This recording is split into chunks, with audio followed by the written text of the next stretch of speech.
good. Anyway, I'm still I change things now.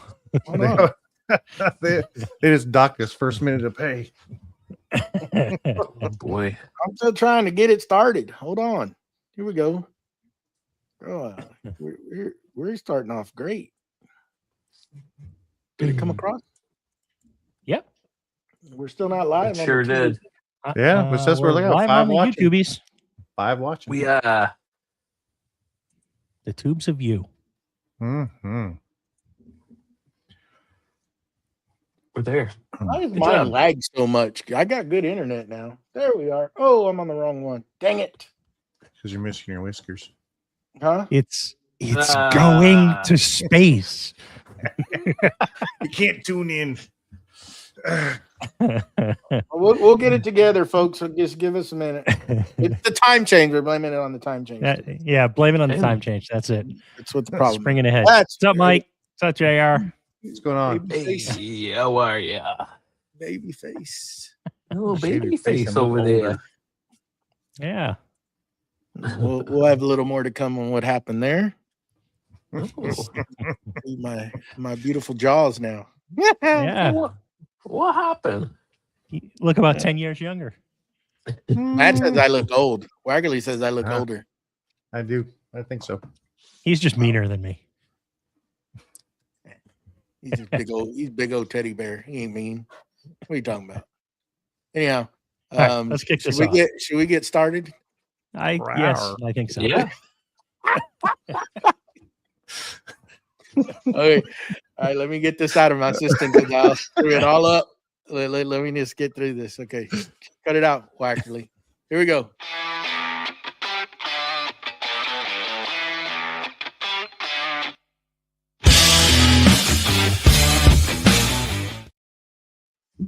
Welcome to Creative Makers Podcast, episode 137, sponsored by Forge 3D. I'm Joey with Steel Blade Woodworks, joined by our host, Matt Wackerle with Wacky Works, Mustachio with the Wooden Mustache, and Mr. Steve I from Steve I Designs. How are y'all doing today? Good. Doing well. All right. Mustachio, you got some people to thank, don't you? I sure do. Let's see. I would like to say that Creative Makers Podcast is made possible by our patrons. We love you guys. Tonight, we would like to thank the following patrons, starting off with Don Sargood from ESARGOOD on the Instagrams, Aaron over at Pyrex, and Victor from Whim Design. We thank those randomly selected 3 and everyone else that is contributing to the podcast. So if you would like to support us, you can go on over to supportcmp.com, and we thank you in advance. So let's flip it over to Joey. What do you got in the works? Well, on top of having a little accident, as you can see, all my facial hair is gone. Did you get attacked by a razor? Always wear your PPE in the shop. Oh, we had a little bit of a mishap. It could have been a lot worse, but we kind of avoided. My eye protection helped save my eye, I guess. But we had some of that foam that I was finishing, the last little leveling I needed to do. The concrete, the slab shifted, it popped, and it kind of threw me off balance. Also kind of scared me because I wasn't expecting it.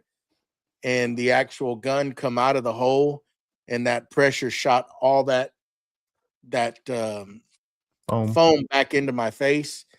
And it was already going through its chemical reaction. So things got a little hot real quick. And it all stuck to my face. It wasn't funny at the time, but we were in a hangout and everybody was like, "What happened?" Steve was like, "Do I need to call 911?"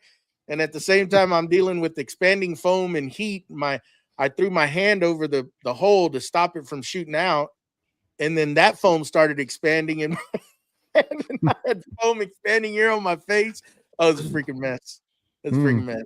But the hair had to come off, the facial hair. So anyhow, after that little incident, we got all the horse mats put out. I'm really liking it. And in fact, I went and got the rest that I needed this afternoon to finish out the whole deal, so it'll be done. And I'm not lacking those small pieces. I'm wrapping around the backside over here, directly behind this wall. That's where a bunch of my sustainers and hand tools and stuff are. So I'm finishing that out. Got all my tools in place where they're going to be, and I'm going to start on dust collection next. So those will be some videos showing the IVAC system going in to fully automate the shop. And yeah, a lot of trying to figure out on some more organization, more storage, because I don't have a lot. There's not a whole lot of wall space. So we've talked about it before. The shop's big, yeah, but there's nowhere to put anything because there's not enough wall space with all the stuff. So I'm trying to figure that out. Got some solutions, just doing some research on it. But other than that, that's about what I got going on. How about you, Mr. Wackerle? What is in the works? Well, we got done cutting out some cabinets on the CNC. Taught my wife how to put together one, and then she assembled all the rest all by herself. Nice. That was pretty cool. It's real easy. I mean, it's like putting together Legos, really. And then you just screw them together. And she had some little handles that she wanted to put on there for the front of it. And so we got those taken care of, got them mounted, and then they're all inside of her. So basically doing a built-in inside of her closet.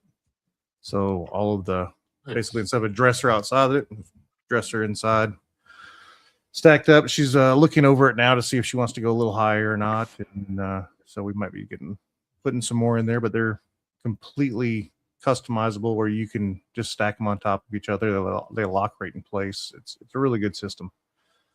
Got that done. Started kept on organizing in the shop. And then that's about it. That's really all I got done. I mean, it was a slow, peaceful weekend. I liked it. So, what about you there, Mustachio? What'd you get done this weekend? Oh boy, I got a lot.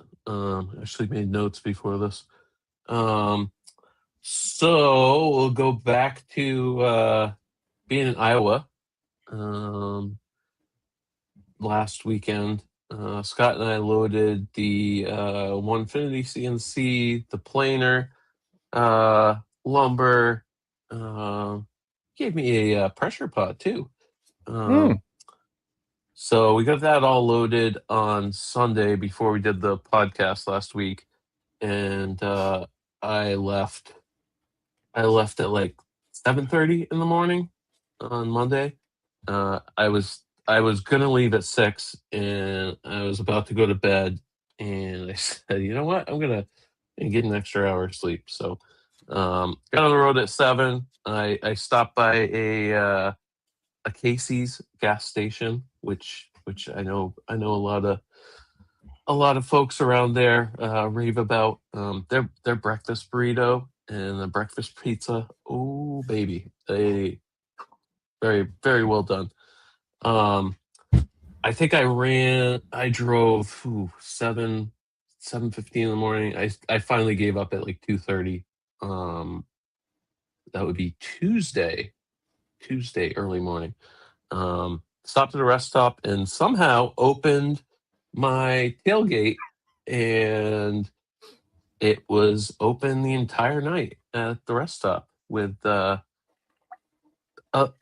few tools in the back that I would like to hang on to and not have them stolen. So it looks like nobody grabbed anything. I mean, if anything was going to be missing, it would have been the pressure pot because that was the easiest. So all the straps were in there on everything I strapped down and stuff. So I guess it was all good. When I unloaded, it was all there. So I grabbed some Unistrut because the planer is 350 plus pounds, and that's not a one person job. So I ended up hanging some unistrut in the shop. I got a hoist at Harbor Freight, and I had backed the truck into the shop, which I've never even done before, and I was able to kind of walk the planer to the tailgate and picked it up with the hoist, drove out, and set it down on the stand. Worked perfect.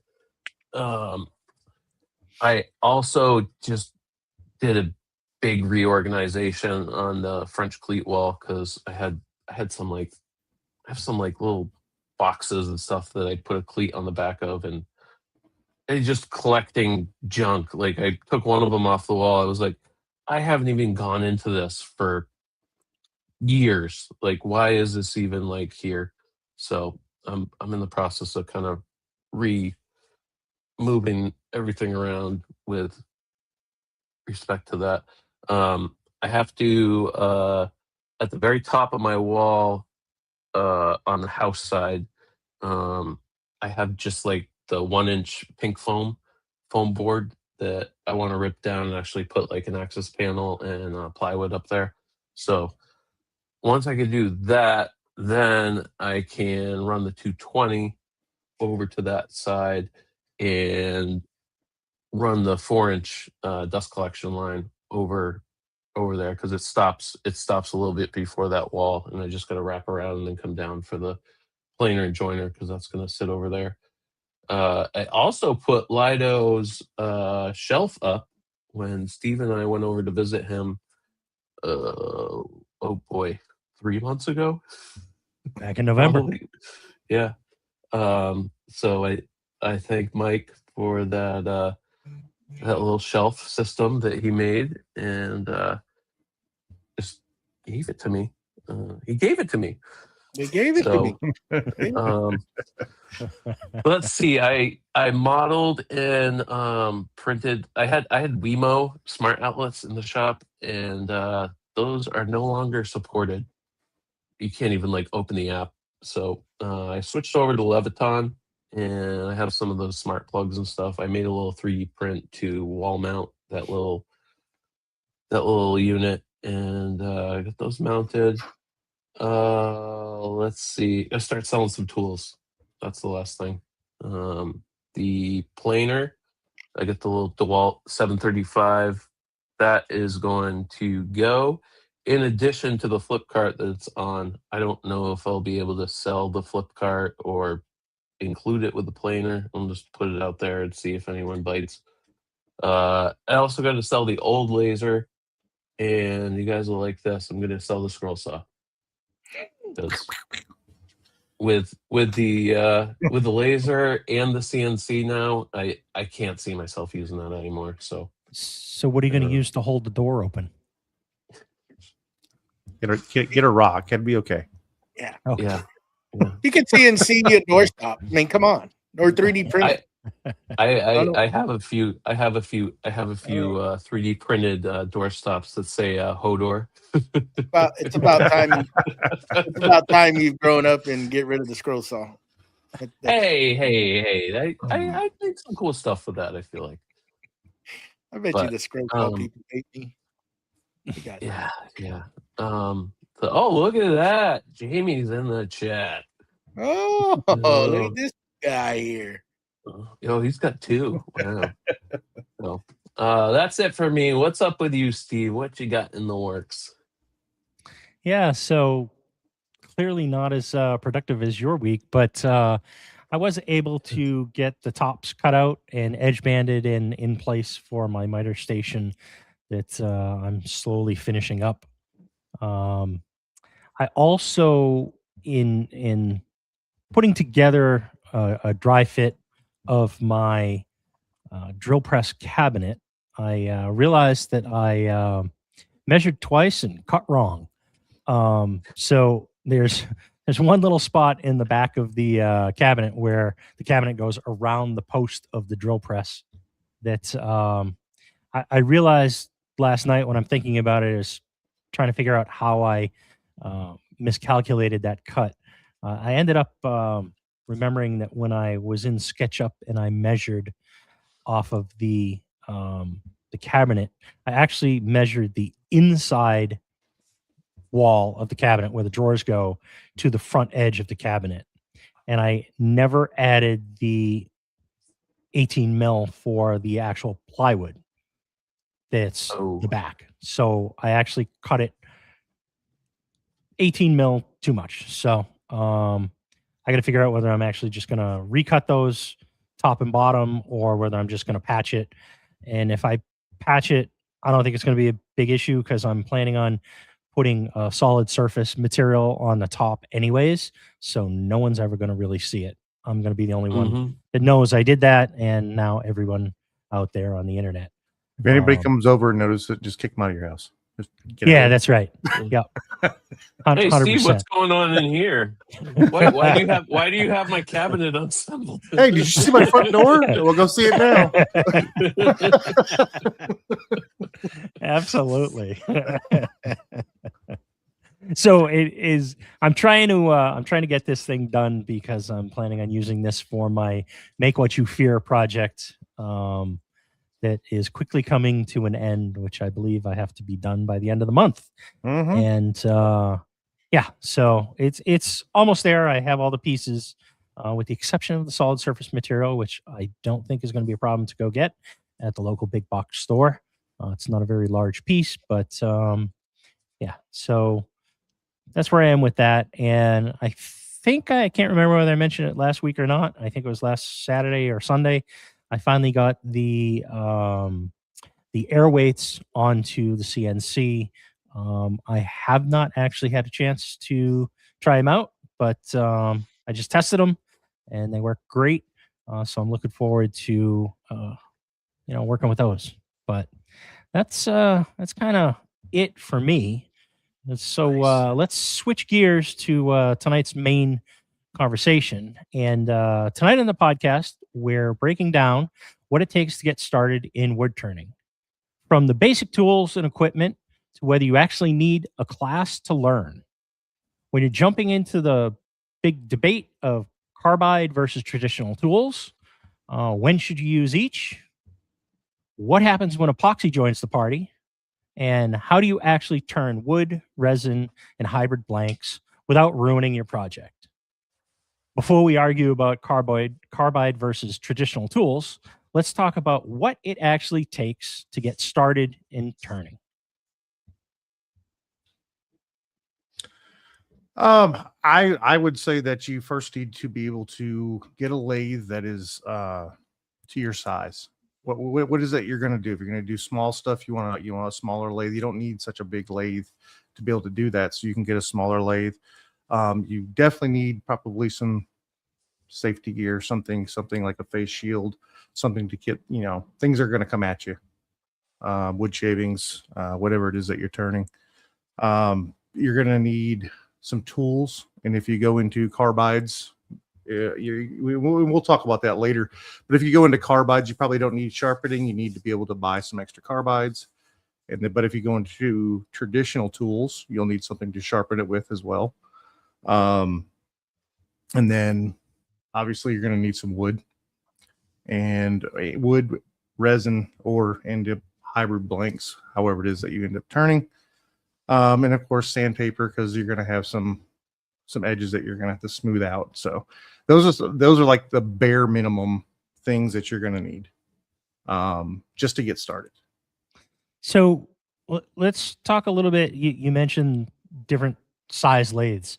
So what are the different size lathes and what are they kind of typically used for? What are they good for? Depending on what you're going to do. Can you talk a little bit about that?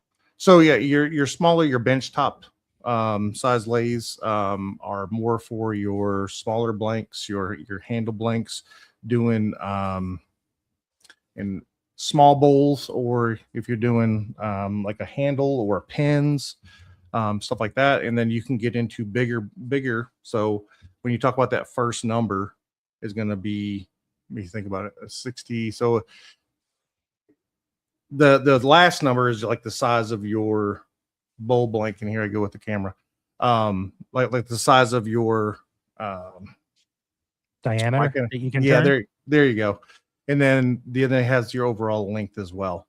So if you got like and I'm trying to remember my smaller lathes that I had, which is, it's been a long time ago, but it was like a 12 was the diameter that I could turn with it, but it had like a 1/2 or 3/4 horsepower motor on it. So you're spinning. Go ahead. So is that, what is that called? Is that a MIDI or a mini? Mini. What do they call it? Mini. Okay. Mini. Mm-hmm. Mini, mini kind of more like for your pin turning. Yes. Kind of, you're only going to be able to turn like real small bowls. So your turning diameter over the bed significantly drops. And those are more for like pin turning from my understanding, right? Then you pin get into turning or spindles. Yeah. Yeah. Stuff like that. Something smaller. And small tool handles. Yes. And those are very, very, very affordable, and there's different versions. Yeah. And then you jump up into the MIDI size where you get a little bit more turning diameter over the bed. Yes. And you get longer links as well. Your horsepower goes up. Right. So you go from like a 1/2 to a 3/4 to a 1.5. And then you get into your larger scale, which is like mine, I think is 22 by 47. So 22 is the diameter that I got from the center line to the band to the bed. Yeah, I know. Center line to the bed. I was so glad you guys talked me into buying this camera. There's a setting, buddy. There's a setting right there. It's just called change cameras. But do it live. So my distance from my center point to my bed is 22 inches. My distance from my machine or my head to my tailstock is 47 inches. So that's my overall. Now everyone thinks, oh, that you can turn all that. Well, now you have a banjo that you have in between there. Banjo is what holds up your tool rest. And then your tailstock, you have a point that you have to put in the back of it to be able to hold up the end. So that's going to take up space. And then you're going to end up putting a chuck in there, and that's going to take up some space. So it's not exactly that size, but those are the dimensions from the center line to the bed and from the machine portion to the tailstock. Is the another thing that you get into once you start getting into the floor standing models, and some MIDI lathes have it, is you start getting into that variable speed. And it makes it a lot easier to slow it down. Like if you're finishing a pin on it, you can really slow that motor down to where it's barely turning, and you can apply finishes. The go-to one for a long time, y'all can correct me, Matt, was the Harbor Freight one. The Harbor Freight was popular, but that is like a manual. It's harder to control your speeds. Yeah, right. And is that belt drive where you gotta move the belt on different pulleys? On some other machines, you still have to. Like on my big lathe, you still have to. You got the ranges right, but it's variable, and you also have reverse. Some won't have reverse. Right. So that helps a lot on certain applications that you need to think about. Yeah, it's definitely variable speed to me was a game changer on it. It was totally different because the first one I got wasn't variable speed, and it was belt driven, but it was like it's on or it's going or it's not, period. And those belt speeds told that's what it's doing. And it was a little difficult to get used to, but then when I got the variable speed, it was just like it was night and day. And you can also fling stuff off of it if you're not careful with one of those lathes that are just, because as soon as you turn it on, it hits and it's like just going, and a lot of times you have the chances of stuff coming loose. Yeah, that's just in torque. Yeah. Oh yeah. But I mean, for the basics, I think the question was, Matt, right? Steve, what do you need? Like, what would you recommend? I guess, kind of in a way. Yeah, I think where we left off was just the different sizes of the lathes of mini, MIDI, and full size. Yeah. So. And then like you got to throw the Pat Lap version that he turned that massive log on. Well, you bring that point, and some bigger lathes like floor standing model, they make lathes specially for just bowl turning, right? But then they also make some that have outboard turning. Like mine's capable of outboard turning, and it has the banjo on the outside as well. It's got a second banjo to where it's infinite. Well, not infinite, but you can put a massive log on it. Now you better have that sucker bolted to the concrete because it'll make it walk or flip walk it over. away from you. It will. Yeah. Oh, it yeah. will. You even on smaller stuff, if it's not centered correctly, that thing will freaking start walking on you, and it'll flip that thing over if you don't have it secured. So that's on any lathe. You need to keep that in mind, even on a bench top.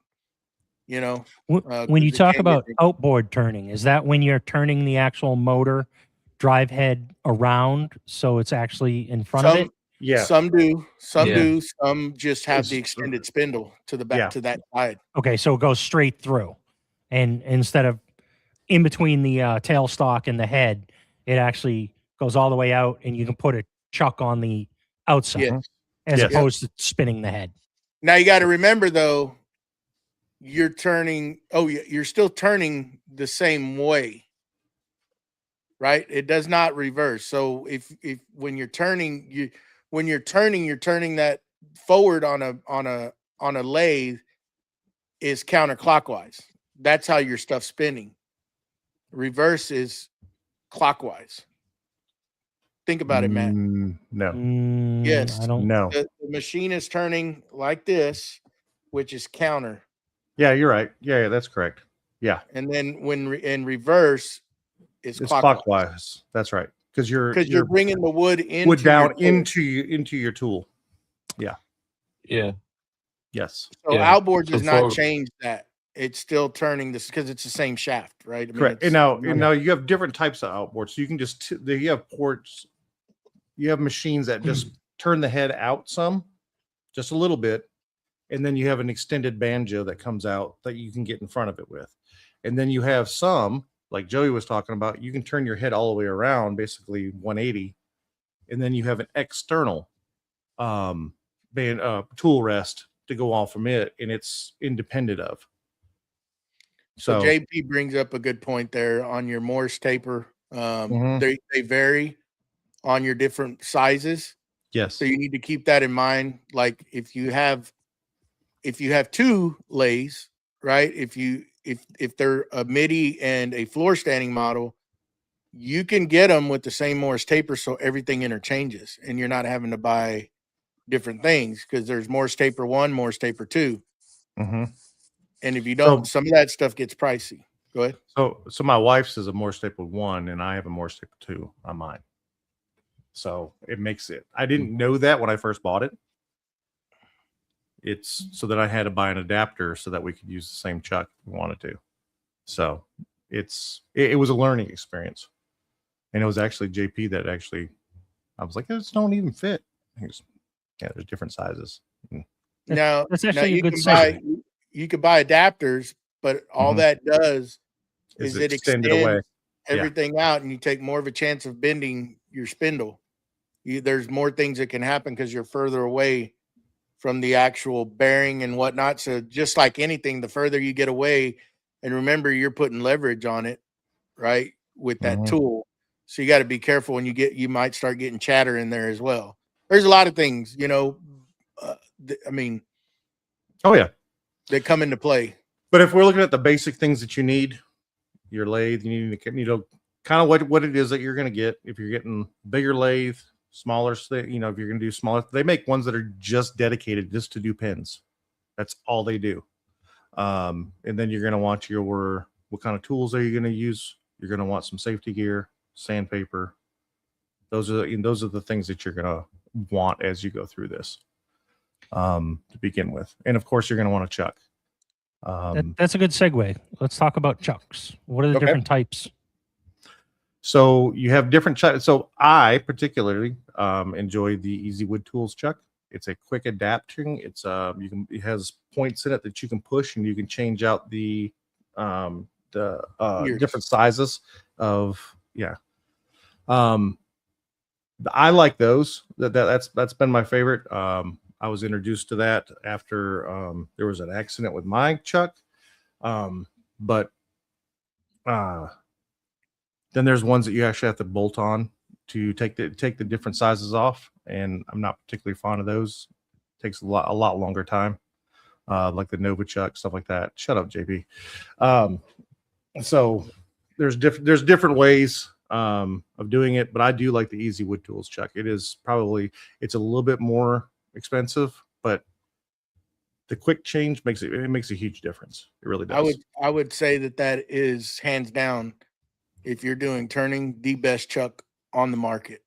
Just for the ease of changing out the ears, like Matt says. You push down with the tool they provide you, and those things, they're quick disconnect, quick connect. I mean, you can go from outside mortise to inside mortise to what are the tendons? And then you got your good God, it's like my brain is just escaping me today. Oh, what are they? Are they soft jaws? Yeah. Yes. So there's the word we were looking for, jaws. The jaws. Are quickly taken in and out, and then interchangeable quickly. And the cam on the back allows you to open and close quickly. Yes. There's a cam that rotates. It's a patented deal, and they're nice. They're well worth the money that they ask for. I'm surprised they're that cheap, to be honest.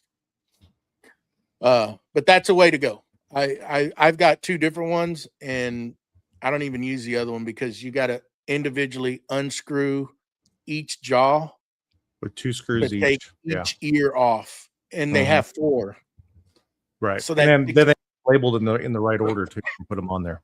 So where the Easy Wood Tools is you just pop it in place. It works real well. I like it a lot. So are those chucks interchangeable so that you can squeeze them around a turning to clamp down on, as well as expand out into a hollow that you create? Does that make sense? Is that what I'm asking? They have inserts tapered. They're tapered on the outside to be able to accept if you're pushing out on an object, like if you had a mortise in something. And then if you have a tendon sticking out, it's got a jaws on it too that's tapered on the inside to be able to grab around that as well. So with one single chuck, you can switch those jaws out. Is that the correct term? Jaws? Jaws. Fingers? Yes. Yep. Jaws? Jaws. Okay. Jaws. Yeah. So you can switch those jaws out so that you can either clamp down on something or expand out and whichever you choose to do. Like JP, I think he more favors a inside dovetail, I guess you would say. So he expands from when he cuts his mortise, his jaws will go in and expand out. So once he's done with the bottom, it's pretty much done, and that divot stays in there. It doesn't ever go away because that's how he uses to clamp. He'll put that between centers, and he'll cut that part in, if I remember correctly, right? Yes. And then he'll turn around and get it with the chuck, and then put the center on the live center on the other side, flip it around. Yep. And then that's when he goes to town on it.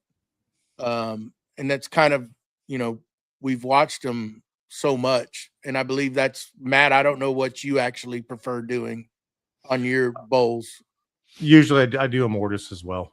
It's easier to, so the goal is, let's just go fast forward. The goal is, once you have your mortise, to be able to take it back off and you put it in your cold jaws and you put it in there, and then you turn out is you're trying to make it so that you can't tell that you had either a mortise or a tendon in it. You're having a smooth bottom of the bowl so that people can't tell how you did it. That's the goal. So, but I think that's the basics of what you need to get started in woodworking. Now I would have to say, though, just so you don't scare people away from this, you don't need a set of jaws or a chuck. Let's just say a chuck right away. I turn between centers for a long time. And you can still accomplish a bowl without making that big expense from the get-go. It's a little harder. It's not as easy, but it can still be accomplished. Pins, the same way. I mean, really, Pins, you don't need to chuck at all. You don't need to chuck at all. You need a mandrel. That's where a mandrel comes. When you're doing pins, it takes a lot of different tools. Bushings, yes. Bushings, you got to have the center drill, or you have to have some sort of way to drill a hole that's true in a blank, right? That's straight through, because you'll cut your blanks and then you have an insert that's usually brass, and you've got to glue that insert inside of that blank, right? And if it's a 2-piece pin, you have 2 blanks with those brass inserts in there. And then you need another tool that actually is it's got a elongated shaft that goes down into that brass, and it's got a cutter up top so you can true up those edges. You trim the wood down to that brass on both sides, on all sides, right? And then you stick that onto a mandrel, and that mandrel has a mortise taper according to the lathe that you have. Bush, and then it'll also have bushings on it depending on what size pin that you're going to do, what size pin kit that you got. And don't forget that when you buy the pin kit, you got to buy the bushings that go with that pin kit. And what those are is tells you how far to cut down on that end. You can do anything you want in the center, but on the ends, the wood needs to match those bushings, because that is telling you the size of the actual piece of the pin that's going to push into that, so that it's a smooth transition. Correct? That's correct. Matt? Yep. So there's a lot of little things to pin turning. Don't when you're gluing the centerpiece in, don't you not want glue on the inside of that cylinder? Correct. You do not want glue on the inside of it. And if you get a little bit on the edges, they make a cutter head that you can put in there and scrape the insides of it to get all the glue out. Yeah. I can't remember who it was, but someone made these little plugs that go in. So like you go to put that cylinder in, and like they plugged either there it end. is. Barrel trimmer. Yep. Oh, there you go. Yeah. The barrel trimmer is what I was talking about, Steve. That actually will help clear all that junk out of there, and also trim it down to where it's flush with those brass inserts. Right? Yep. Cool. And there's a lot of knickknacks again that you need. Little knickknacks and nuances that you got to have to be able to do pins. And then each pin has a different size drill bit that you're going to have to use, barrels that you're going to have to use, different size links that you'll have to use. Each one is different. Glad to see that they came up with a standard for pen turning. So this is from Matt's wife. This is a hybrid blank, right? And I got these a long time ago from him. So there's brass inserts inside here. And I know the people that aren't watching this aren't going to be able to see this, right? But everything is turned down, as you can see on the edges, to match this transition, right? So and then you leave these, and it is a huge rabbit hole. You leave the pins, and then you go to bottle stoppers. Yeah. And that's another one that is crazy. And this beautiful one came from Jake Thompson. This is a resin one. And these got different bushings. These got different applications on how to turn these as well. Yes. So all depends. Like you take this kind of stuff in baby steps, because it can get expensive with all the knickknacks of what you need. Yeah. Just like everything in woodworking and right. And like these inserts here, I'm gonna plug them. Niles bottle stoppers pretty much have the best ones you need and everything that you need. Yep. You know, that's where all these bottle stoppers come from. And places like that is where you find all the little nuances that you need. one-stop shop. Basically, they sell you everything that you can possibly need to turn a bottle stopper or to turn. And the good thing is once you have them, now the next time you don't need them. It's just like any other thing that you have. Once you have them, then you have everything you need. Right. Yeah. So I remember going to that little tiny Wackerle store in outside of Boston, and there was a whole aisle with like pen turning, like blanks, all kinds of stuff in there, and it was just like, wow, I guess this is a thing. Like I didn't know. yeah, it's a huge a whole aisle in this tiny store for this. And then you want to take it another notch, and then you start pouring your own hybrid banks like Matt does. You know, you start mixing in resin with it, and now you need a whole other slew of things that you need to be able to do that if you don't buy the blanks ready. So, all right. So before we get into resins, let's talk about what do you usually use for wood to turn with? Are there specific species? Is it green wood? Do I just go out in the backyard and cut a limb off a tree and start turning, or do I need to go get some kiln dried stuff, or what do people use?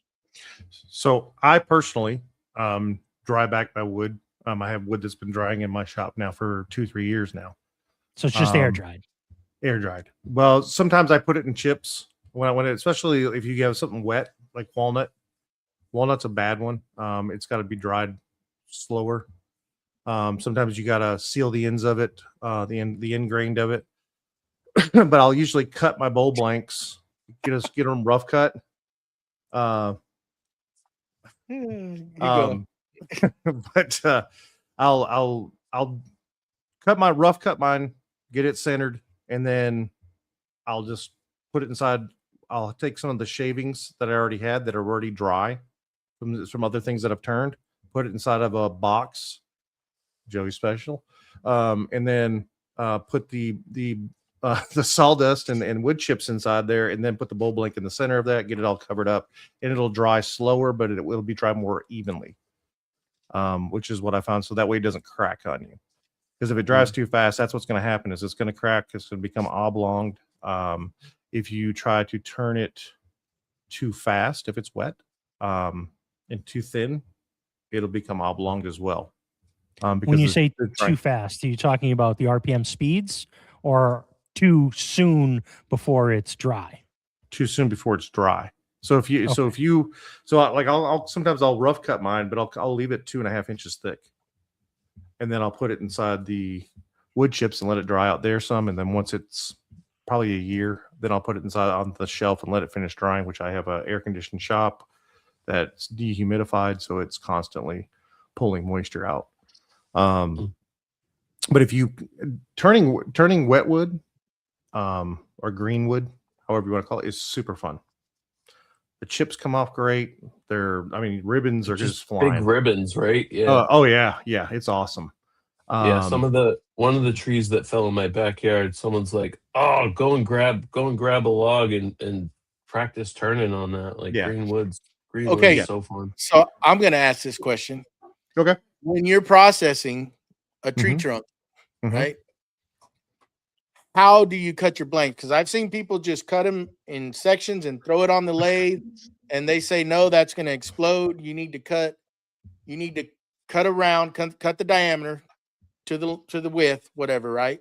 And then take that and split it in along with the grain, and then that's your blank. You turn with your grain going, I guess would be perpendicular to the lathe, to the spindle, right? So if you take a log, you have a log that's round, right? Cut it. I cut it to 1-to-1. So whatever width it is, and when I call width, subtract the diameter. Bark. Okay. Yeah, but I'm subtracting the bark. That's my 1-to-1. And what I'm going to do is, if you look at that, if you look at the rings of a tree, okay, and that center portion is called the pith. The pith, yeah. You're going to cut that section out. That is going to be that's going to be the most movement that you're going to have of that, because it's newer. It's going to have more twists and turns into it. Once you cut that section out, now you have 2 bowl blanks on each side. Okay. Then I turn that down. I find the center of that, and I turn that round on my bandsaw. I have a circle jig that I use, and I just cut that round, and I'll put that on centers on my my lathe, and I'll just get it rough turned.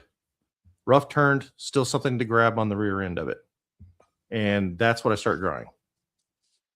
So when I go through my process of that, I'm setting all of that up bowl blank wise. Now, if I'm going to do rough bowl blanks for people, I won't even hollow them out at all. If somebody wants a bowl blank from me, I'll cut them, and then I'll just start the drying process right then. It's going to take longer because you're drying wood that you're never going to use. So cutting it, leaving the pith in, and putting the center stabbed into each side of the pith, and turning it like that, that's a no-no, correct? No, people do it. There's people that turn all sorts of things. To me, there is no. But if you ask the proper way that I was taught to do it, is you want to cut the pith out of it because the pith is moving. So if you're just doing natural wood blanks, you cut the pith out of it because it has a lot. Did we just lose him? Gone. Look at me. Oh, Now you're back. There you go. Here I am. Oh, there you go. thought it was. But so cutting the pith out.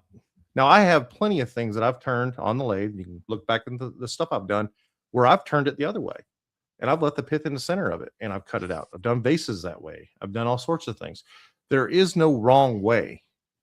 So let's just be fair there. I mean, there's people that do all sorts of things. But if you're just doing straight bowl blanks and you want to do a natural bowl blank, I've been taught that you cut the pith out. The pith is going to move it more than anything. So now I've always wondered, because I've heard both ways, and nobody's ever, like what's the right way?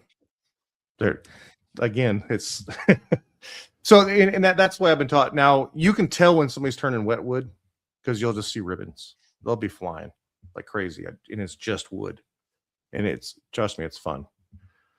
I don't particularly care for doing it for walnut because when it's wet, it's wet, and it slings water everywhere. But doing maple stuff like that, it's a blast. It really is. And I think that's why I like roughing them out so much. So, but then when you get a dry piece of wood and you see them turning that, you're going to see more dust. You'll see some shavings. Don't get me wrong, but you'll see more dust than you would if it was wet. Wet, you're going to see ribbons.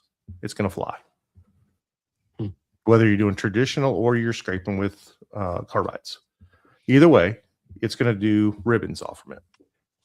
So would you say that when you air dry stuff, it's that nice in between turning wet stuff, green wood, as opposed to kiln dried, really dry stuff? It's kind of that happy medium. Is that why it's preferred by you to kind of air dry stuff? Well, one, I don't have a kiln. But I mean, I can put it in the oven. I used to do that all the time. I used to put them in the oven and crack them on purpose. And then I would do other things with it. But the reason I air dry, you think about it, your house is not 0% moisture. No. So as soon as you put it into it, what are you doing? You're introducing moisture, right? So I'm trying to get it down to that. That's where I'm trying to get it. About between 12 and 20%, somewhere in there is what I'm looking for. If I'm in there, I'm happy. So that's what I try to get mine to. So if somebody was getting into this, I guess what I know it depends on what you want to do. And it's hard to put a number by it, but what would you recommend as far as, would you recommend going with a midi, just to get your feet wet and learn the basics of turning? Again, I know we mentioned classes. I'm kind of going a little bit all over the place here, but if you're wanting to start, let me rephrase it. Would Okay. you recommend somebody going to a class first at one of the, Rockler or Woodcraft and getting their feet wet that way, so then they can make a decision which route to go? So me, I love YouTube University. Okay, but it doesn't until you put that a tool in your hand and put it on that tool rest and you start hitting some. There's no substitution for it. Okay. So I learned from watching people like JP and there's a whole bunch of turners out there that I was watching. And I was so interested in it. And then my daughter bought me a class and me and her went and took a class. And it was the best thing that I could have done.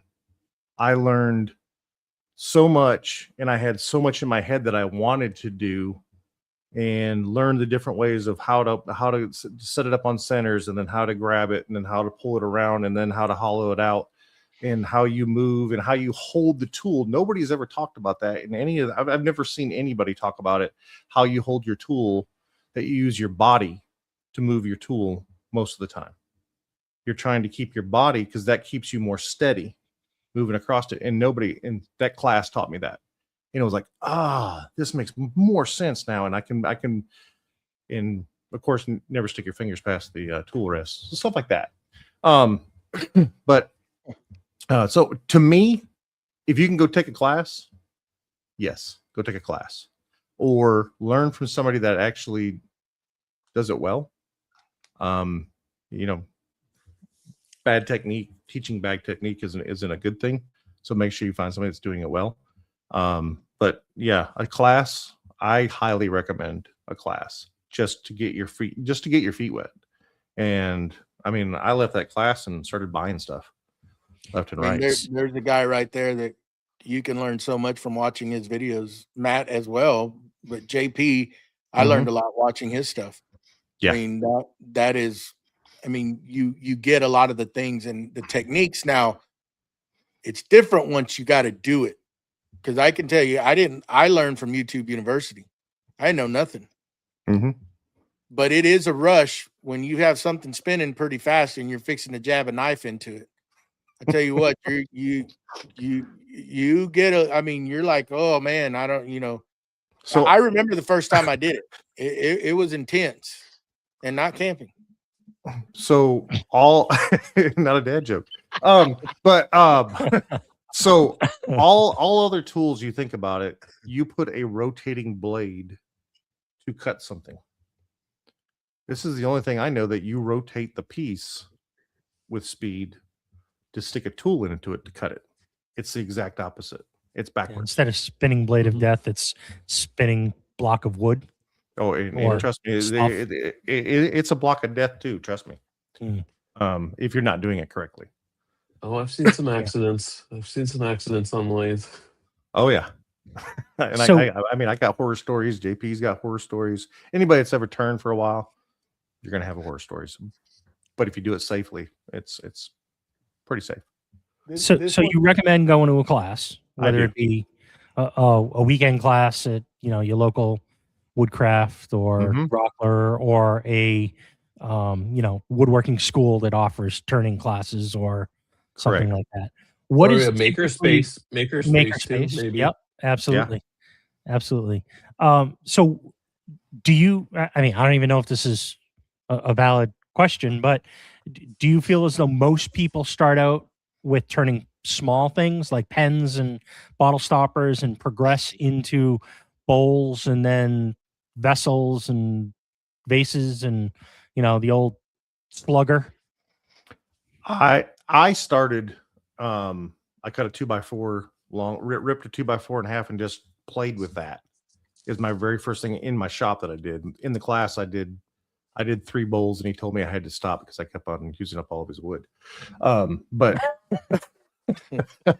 that's the first thing I turned as soon as I got home. And then I started putting bigger things on it, and I realized I like to turn bigger things, and that's what got me to go buy a bigger lathe. Well, no, my wife is what got me to go buy a bigger lathe to get off hers. But that's I found out real quick that's what I liked. I liked turning bigger objects. She enjoys turning pens and handles and all this other intricate stuff. She loves turning that kind of stuff. To me, I like the big stuff. So I think it's once you get into it, it's a preference. You got to feel your preference. And so it's not easy. But turning big pieces it's a rush. It's really and everything else you do, you got to think, oh, I got to think about the math on this, and I got to think about this, and I got to make sure this is going, and I got to make sure I don't cut too much off the back of it, or everyone's going to see. When you get into turning, it's like your mind, you just your Zen state.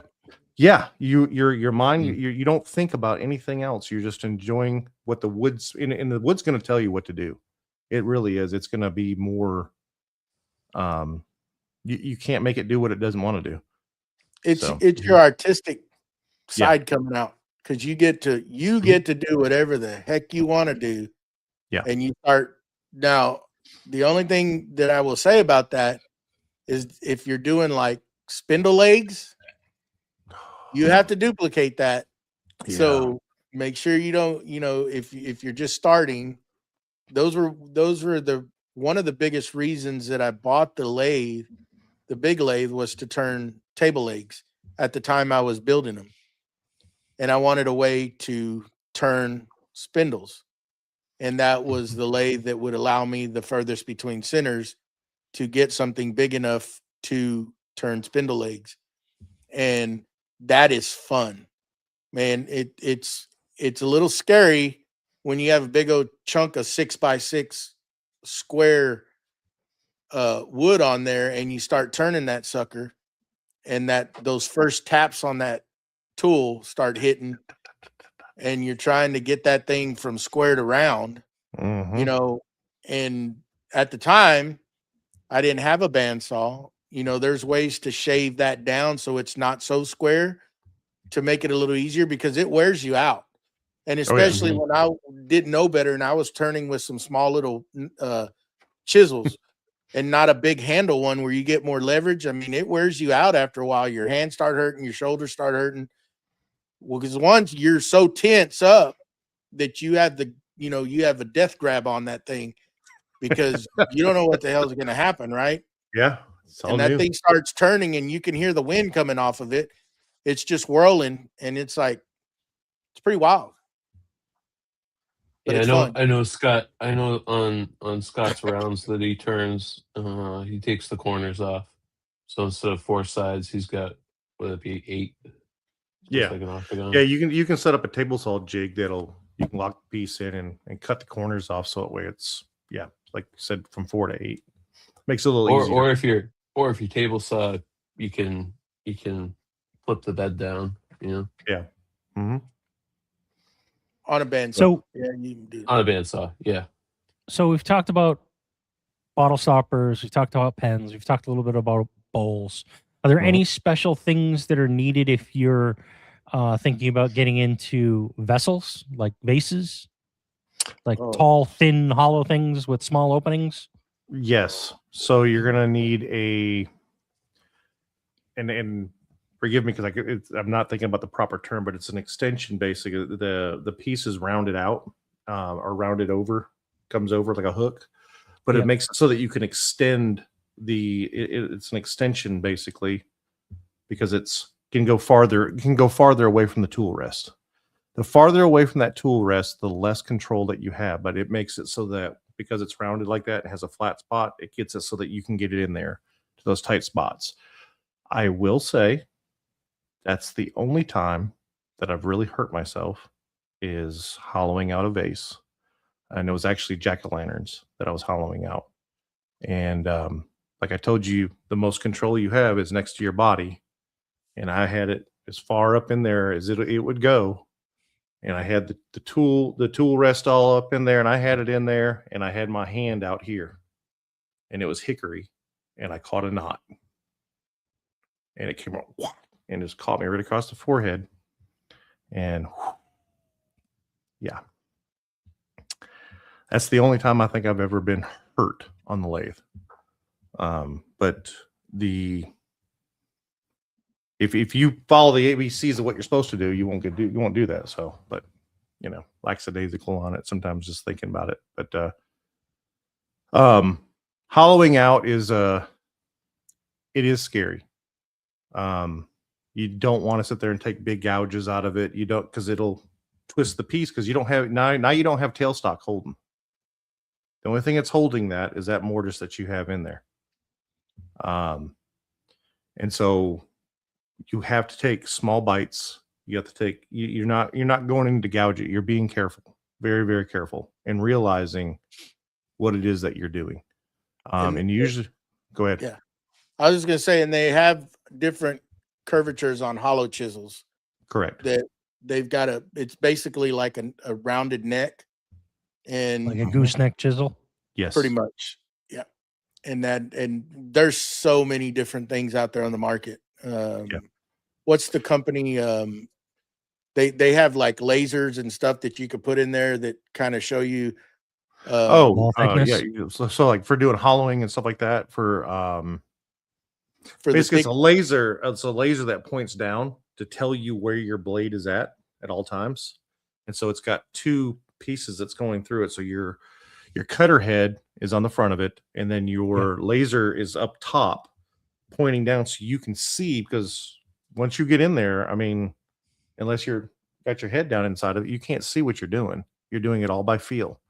And so that laser gives you where you can see that edge of the bowl, or the hollow form that you're doing, the vase that you're doing, whatever it is. And then it's got a double rest on it. But it's called, a hollowing system. But basically it's much longer and has much more control with it. It's got 2 points of contact, so that way you can keep it steady and flat. Yeah. Interesting. Yeah, there's it again, you got to pick at what you're going to do, because exactly, you can go just like with woodworking. Start off with hand tools, and then you got power tools, and then you got all this stuff. And what it is that you can do the same thing with the lathe. There's different avenues that you can go, but that's why I suggest people to go take a class, find something that I Sprague Woodturning. I follow him as well. He's got a hollowing system on his that he bought and has modified. It's a great system, very, very safe. So there's different types of things that you can get into to get the result that you're looking for. And you do get a sense of like especially if you don't have a duplicator, let's say like spindles, right? Mm-hmm. Yeah. And then you need to start having those manual calipers where when you start getting that and start cutting those different coves and whatever you call them, that you size them according to the original. And it's a challenge, but it's cool to be able to duplicate that. I mean, because they don't have to be identical, but you can get them close enough where the eye will not catch the difference on a table. Yeah. But it's neat. It is fun. So I know we've mentioned duplicator a few times. Can we just touch on that real quick for anyone that doesn't know what we're talking about? So a duplicator is it's kind of a rest that's on the back side of the tool. Sometimes they come up and they have like fingers, right? Fingers that come off, and it's at different points. So it's a transition point. So if you have a cove, am I saying that wrong? No, it's not a cove. So cove would be cove, and then you have a point on each end of it. Once you get to that, it'll stop. It'll fall through, and then you know that you've met your total limit on that, and then you don't want to go any further. Or if you have like a ball that you have on it, and you need the point for each side of it, you can set your points there. It knows the distance but based off your last piece. You can set them up, and then once you get to that point, it'll fall through, and you don't have to go any further with it. That's what a duplicator is. And then they make another duplicator that is an auto kind of thing. Basically, it follows and traces the exact pattern that you have on like it. A template. Yeah, and it has a roughing pass, and then it'll have a smoothing pass. that goes there. And some people get them close by hand, and then they put the roughing pass onto it, and then the smoothing pass goes across on it. So there's different forms of those as well. Cool. So Jamie here is talking about a coring system. And Correct. if you don't know what a coring system is, you set up a bowl blank, right? And it's got different knives that you interchange. And each one scoops out a bowl blank for you.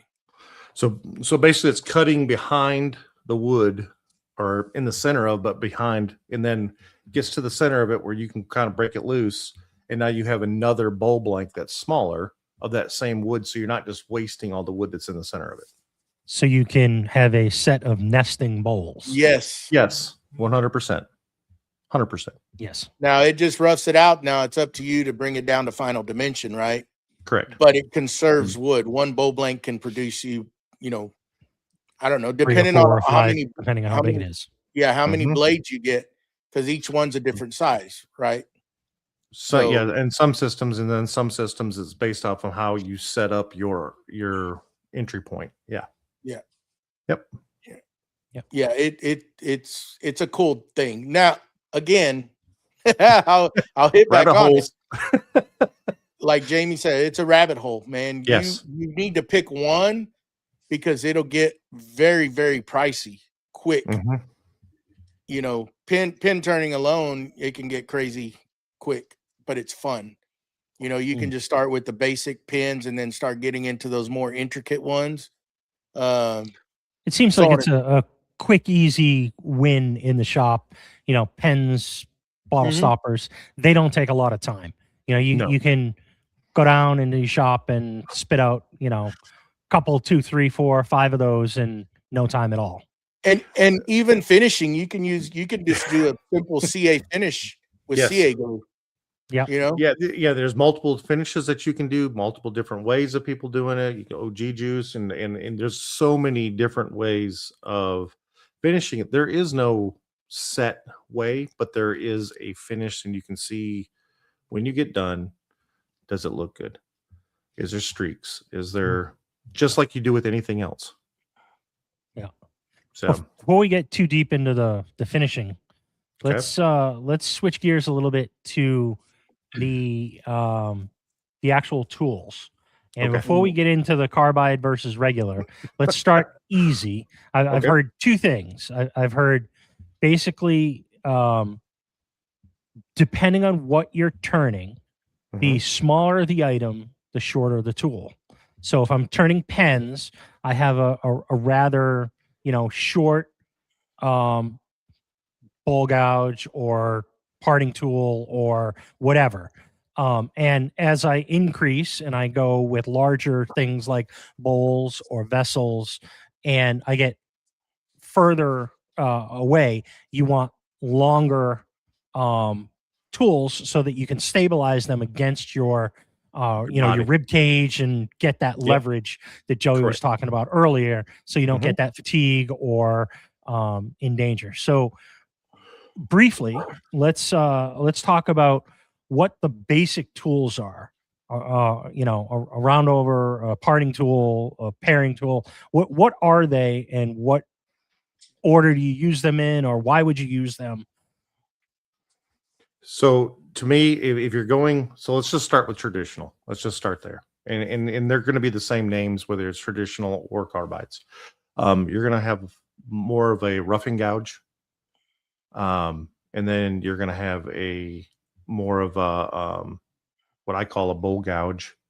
Always. And it has a different grind on it. And then you're going to have parting tools, detailers. There's going to be smaller things you can buy them in sets, and it'll have different tools into it, and each one of them has a different function, just like a hand tool does. Each one of them does something different. But some of them are interchangeable. And then you got scrapers. So scrapers are going to be more like carbides, but they're a traditional tool that acts more like a carbide. So to me, the things what I got started with, and my number one thing where I've already been through 3 of them, is my bowl gouge. I use my bowl gouge in 99% of the applications that I use for wood. So I use a lot of carbide as well. So you have spindle gouges that are a little narrower. Yeah, they're very, very narrow. Yes. And that's more probably what you want to use for pins, in my opinion. That's just for me messing with it. I mean, there's like Matt was saying, a set usually gets you a little bit of everything. But within that set, though, now you need to be able to sharpen that set. Yes. So that's where it comes into what type of sharpening are you going to do? Are you going to keep what they have on the tool? There's people that believe you got to have a 40-40 grind. There's people that believe that there's different types of angles that you need to put on the tool. And to me, it's based off from how you hold your tool. If you hold your tool high, if you hold your tool low, however you're holding it based off what's comfortable to you is basically what you're going to change your degree of angle to. That's just my thought process on it. I'm not saying it's set in stone, but I use a 40-40 grind on mine, which means it's got a 40-degree bevel and a 40-degree cut in the front of it. So that's what I use. But again, like I said, I also use carbides just as much as I use my traditional tools. So I'll ask this before we get into those carbides. Yes. What do you use to sharpen? What do you need? The basics. Do you need a high-speed bench grinder, a low speed? And then you need some sort of jig because you don't want to do this by hand like I did and mess them all up. So you can do them by hand. Okay. There are people doing by hand all the time. I am not talented enough to do them by hand. I'm going to tell you straight up. Okay. But there is a guide that's on the front of your low speed grinder. It bevels back and you put it at the angle in which you're trying to get to. And the best way to do that is to put your tool while it's not turning, put your tool up to it, adjust your angle of what you're looking for against your wheel. I use an 8-inch, and I use CBN wheels, but put it up to it, match the angle that you have on it. And then you would turn it on while it's spinning, obviously while the low speed grinder is spinning, and then you would turn it on it. Okay. I am not a fan. And then you would also have to not only turn it, but you would have to change your angle because you're going to get your degree of your wings on that tool is what you got to cut it to. I use the Grizzly 2. I think the Wolverine 2 is the jig that I use.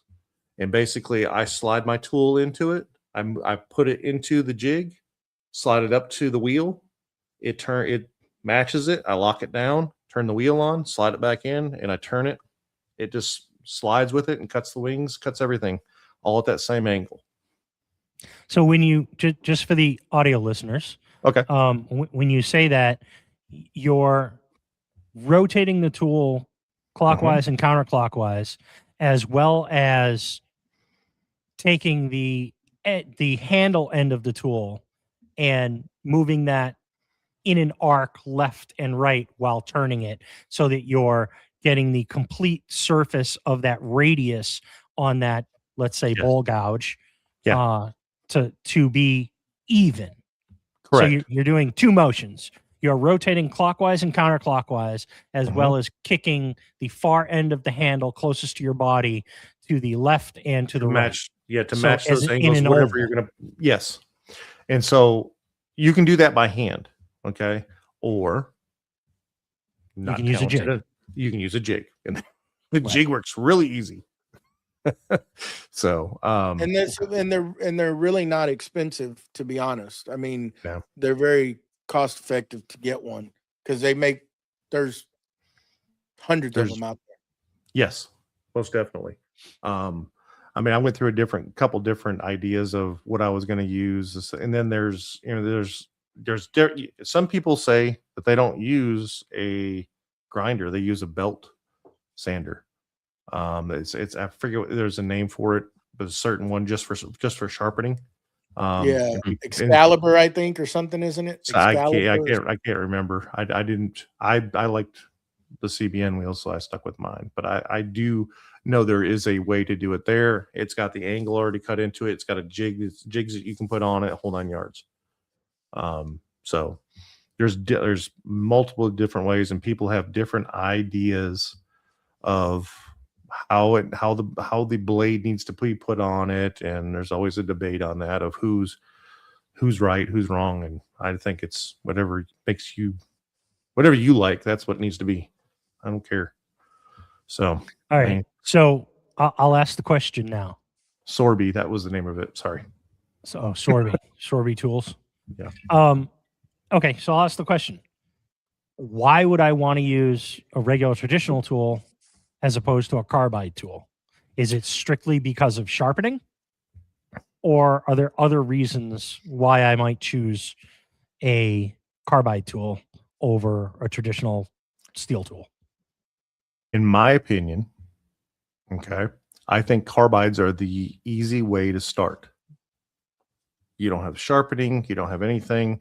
You have a straight projectile, so it's straight. You're going horizontal with your tool, and you're putting that at your center height, and you're cutting. Okay, and everyone calls it scraping.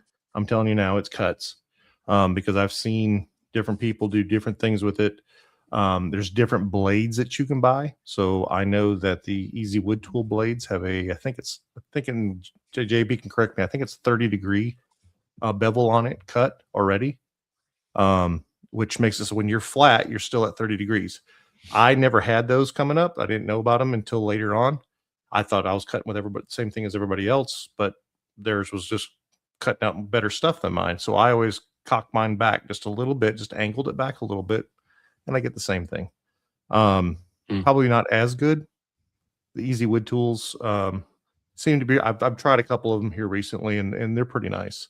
But you can get started really easy with carbides. Okay.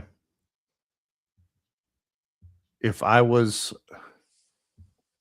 and I'm trying to say this politically correct, I guess, but I think carbides do a great job. They really do. But when it comes down to a finish on something, I think that cutting the wood with the blade instead of scraping it with a carbide gets a better cut. That's my opinion. I know JP's going to have a different opinion on that. But I think it's just for a finish, for cutting out the inside of my bowl. I'm going to use my bowl gouge 99% of the time. So I think that it's cutting instead of scraping. That's the difference. So if I heard you correctly, when you use carbide tools, your tool is more at a horizontal. Yes. On the center line. So your tool rest is set at the center line of the object you're turning. And your tool is a horizontal parallel with the floor. Yes. And if you're using a more traditional steel tool, your tool rest at that same. Okay, so the tool rest drops below the center line, and the up angle.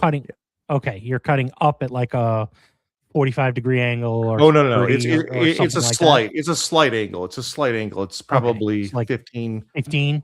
Yeah, something like that. Okay. That's. I mean, whatever's comfortable to me. And then you got to think, if you're at 15 and then your bevel's at 40, that's kind of what you're looking at.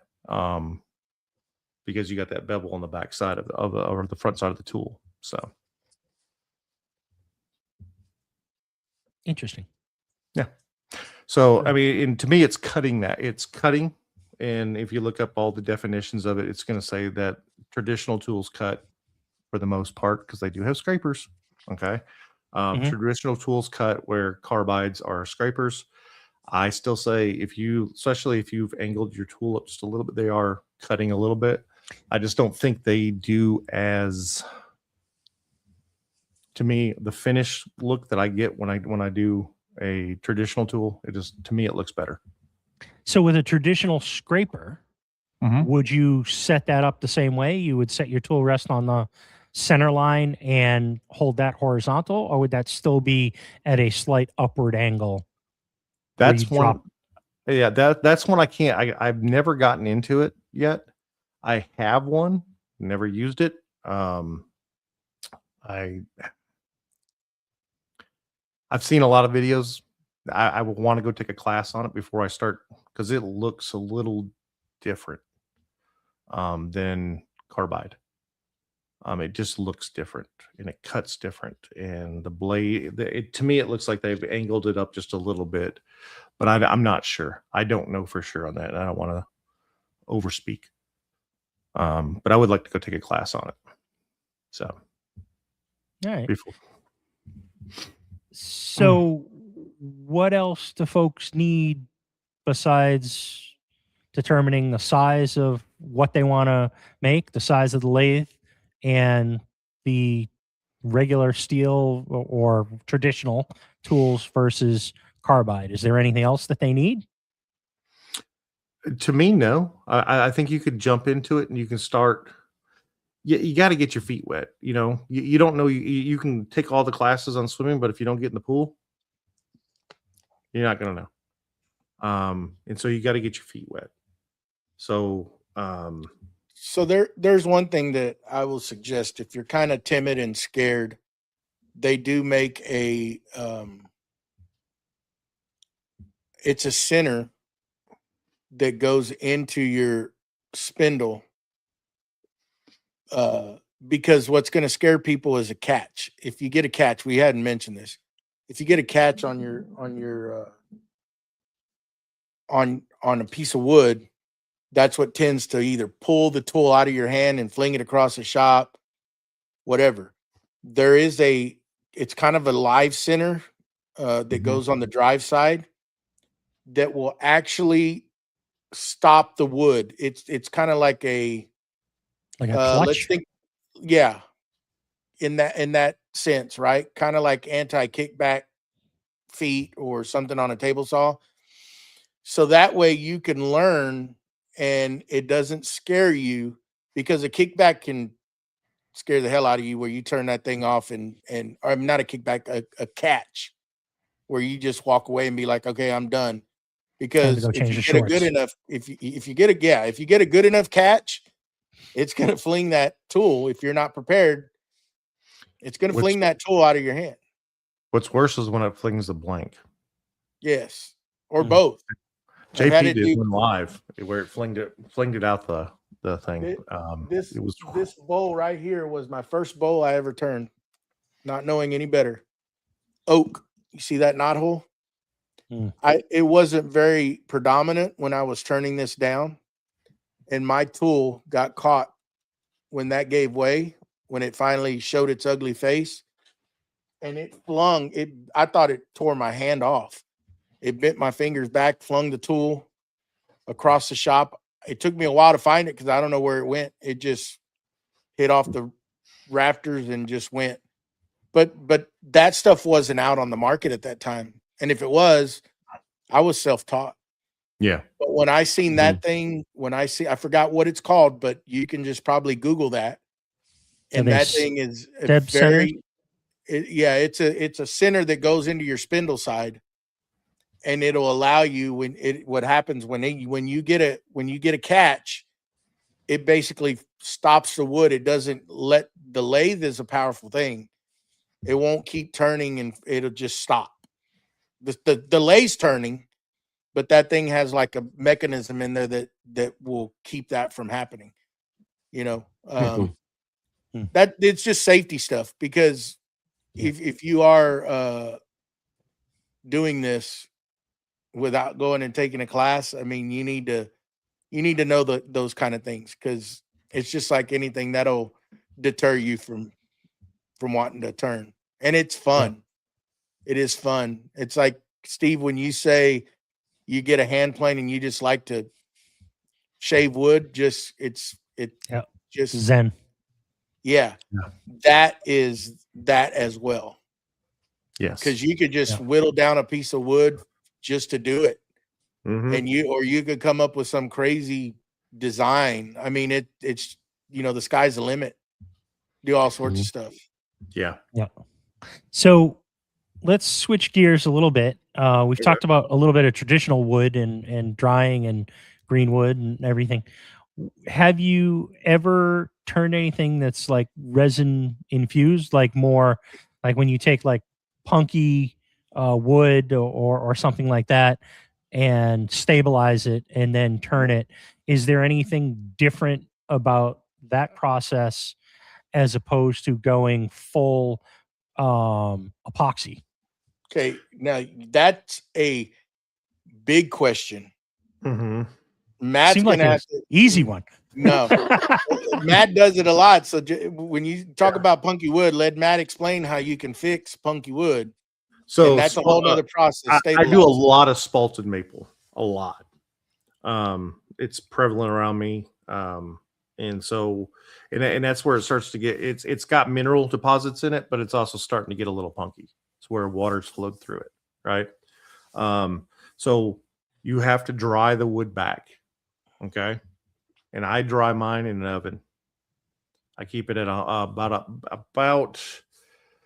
120 to 140. I don't like to get above 140, and then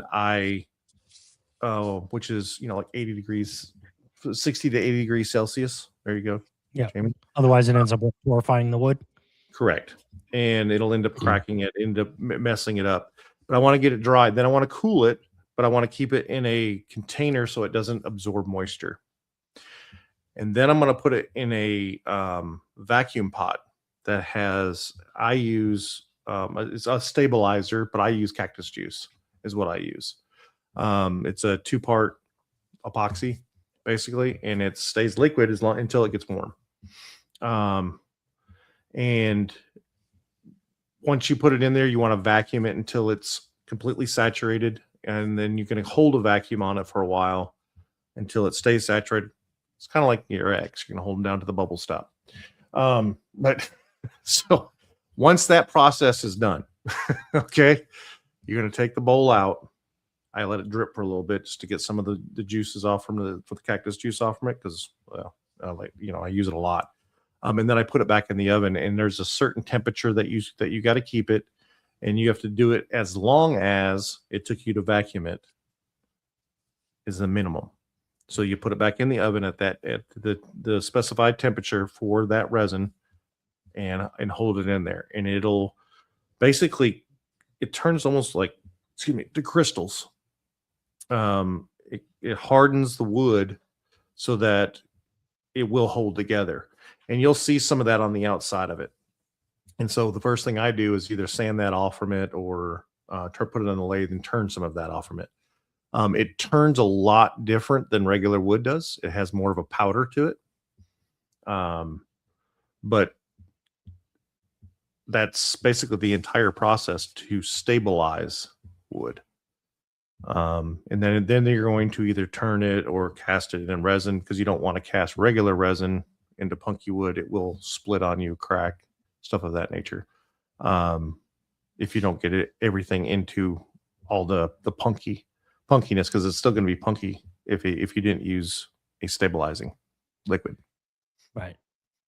And again, it's a rabbit hole. That's why when you see a wood turner, that's what they do, because there's so many different things, especially if you want to start processing your own materials, and then you get into that rabbit hole of resin or epoxy resin and incorporating hybrid blanks. And then Matt can take on that one.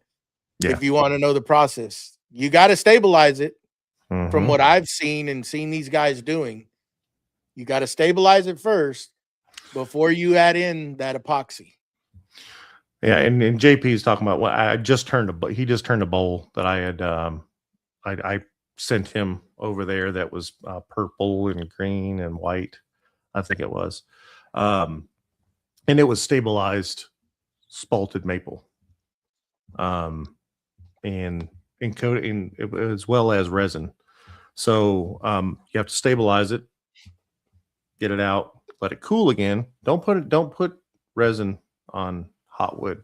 Don't ask me how I know, but don't ever do that. It sets up real quick. Mm-hmm. But then you cast your resin onto stabilized wood, and I do different variations of how to do it, but we try to get it to a certain temperature. I use my particular favorite to use is Alumilite Clear Slow. It's the only one that I found that I get it up to a certain temperature. I can pour it, and the colors don't blend if you get it up to that certain temperature before you start pouring it. And so they mix, but they don't blend. So you get some swirls in there, you get some different aspects. I learned a lot of that from Jake Thompson, as one of the people I watched. There's a couple people that I watched, but that was primarily the person I watched for that. And then you cast that in resin, and then you pull the blank out, and it's at that point you've already stabilized it, you've cast it in resin, and now you have a hybrid blank. So you can do that with small blanks, you can do it with big blanks, you can do it with knife scales, you can do it with pen blanks, handle blanks. There's all sorts of different ways that you can do that to customize whatever it is that you want to customize. And if you want to learn that, we're going to shout them out. You go to Saturday Morning Cartoons with your guy right there, Jamie Page, Jake Thompson. Yep. And if you want to learn about that stuff, there's a lot of videos on Jake Thompson on how to do that, how to separate your resins. I mean, dude's the king on it. He's done it all, and he knows about it, and he's very, very well in depth on that part, But yeah, that's a whole nother rabbit hole. That's a huge rabbit hole. Huge. And then, so, go ahead.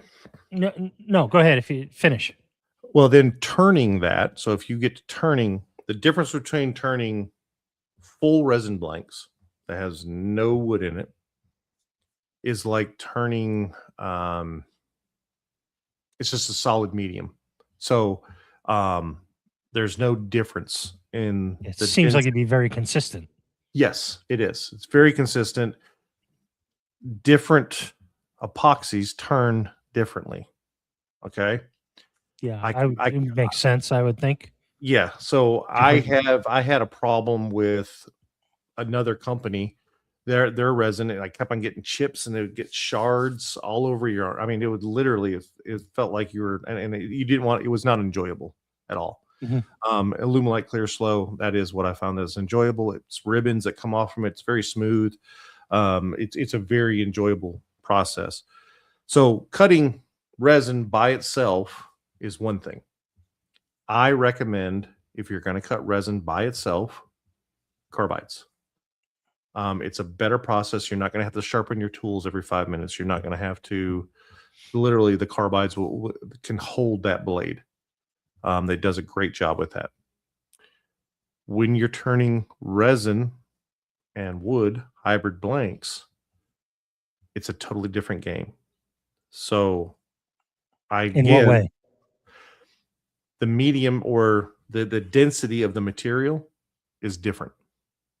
So that piece where it joins up is going to be different. Yeah. It's going to be it's hard to, so when you're cutting it, everything's pretty much the same because the speed's there, everything's there. But when you go to sand it, or it's going to be softer at the wood than it would be at the resin. So you're going to get a lip there. And so there's different techniques of sanding that. And one of the major techniques is, and Jake teaches this on the show as well, is you're sanding it, and usually you turn on your lathe to sand things. Well, then you need to stop and go the opposite direction all the way around. So that way, instead of going with the turn, now you're going to stop it, and you're going to go with the direction of between the machine and the tail stock. You're gonna polish that. Basically, you're taking out the cuts that you put into it from the sandpaper, and then you're taking out those edges. Will then start to feather out a lot easier. So it's a big difference, and sometimes it's a fun time. I mean, you're kind of going up through the grits like you typically would with anything else, right? Yeah. So I usually go up to 400 grit with sandpaper, and then once I'm done with 400 grit, I'll end up polishing it with like a triple E, and that's not triple E as in 3 E's. It's triple E as in the city of triple E. But we'll put a polish onto it, and then I'll wipe all that polish back off. And then I'll turn. Then, if you have a resin blank and you want to really get it to a fine polish, then you're going to start going through your wet grits, and you're going to polish through your wet grits and make sure that you clean it off every single time. You're going to take denatured alcohol. You're going to take that every single time, and you're going to wipe it completely off, because that grit that you leave behind affects, and you'll see the streaks if you left some behind. And so you really got to polish and clean that off, and then start your next grit, and then do the opposite direction with it. That way you're taking out those lines that you had just put into it from sanding it. Yeah, you can go over to Jake, and I mean, I know you can't see this, but the process of getting something to look like this, it's like glass, and it's like things are floating in there. It's a process, but it can be accomplished. Yes. Like with the process that Matt's saying, and then you take it a step further, and they make polishing wheels that you put different grits on as your final polishing. It's like a 3 or 4 deal set, and it's like cloth that goes on the lathe. Oh, yeah, your polishing sets, yeah. And you can go through the different grits after you're done with all that other process. Mm-hmm. To get this real shiny stuff that you want. And it looks like it's a mirror finish. I mean, it's beautiful. But it takes work. You know, Lots of it sometimes. Get a whole nother rabbit hole to go down. Yes. So we talked a little bit about finish, and I kind of asked you to hold off on that. Mm-hmm. What is your go-to finish for regular wood products? Like if you're doing a full wooden bowl, what is your go-to finish for that? So me personally, I like to use my triple E to polish it, and then I'll wipe that back off. Then I'll usually put an OG juice on it, which is like boiled linseed oil, denatured alcohol, and there's another one in there I can't remember right off the top of my head, but it's another 3-part additive that I add to it and mix it up, and that's what I use to wipe across it. And then usually I'll use a paste wax at the very end on wood. So real quick, point of clarification. Go ahead, Joey. Real quick before we get fully into this part. Okay. One thing we forgot to mention, and Jamie mentioned it in there, that if you're trying to do hybrid blanks with like Aluminite clear slow, you do need a pressure pot. That has to go in a pressure pot. But read the instructions on your resin to find out how you need to cure it. So different resins have different curing methods. There's some resins that can sit out in the air. There's some resins that I try to pressure pot all of my stuff, and I usually between 50 and 60 psi is what I run it at. But Aluminite clear slow has to have a pressure pot, but I can pour very deep pours with it. Yes, that's where it allows you to do the deep pours. Now, and correct me if I'm wrong. Okay. But a pressure pot is not going to remove the bubbles, but it makes them so small that you can't see them. Correct. Right? That's exactly. Some people will say you need that to take the bubbles out of resin. It doesn't do that. It's pressuring them to make them so dang small that you will not notice them. It's correct. Not pulling them out. Yeah. Anything over, I think it's 50 psi, and I can't remember the term, but like if you go down deep in water, bubbles are no longer seen at 50 psi. Once you get to 50 psi, because of that. But yeah. Okay, so back to the finishing. Sorry, I just wanted to mention that. That's what I use for natural wood. Some people like lacquer. Some people I try to keep. I eat out of my bowls.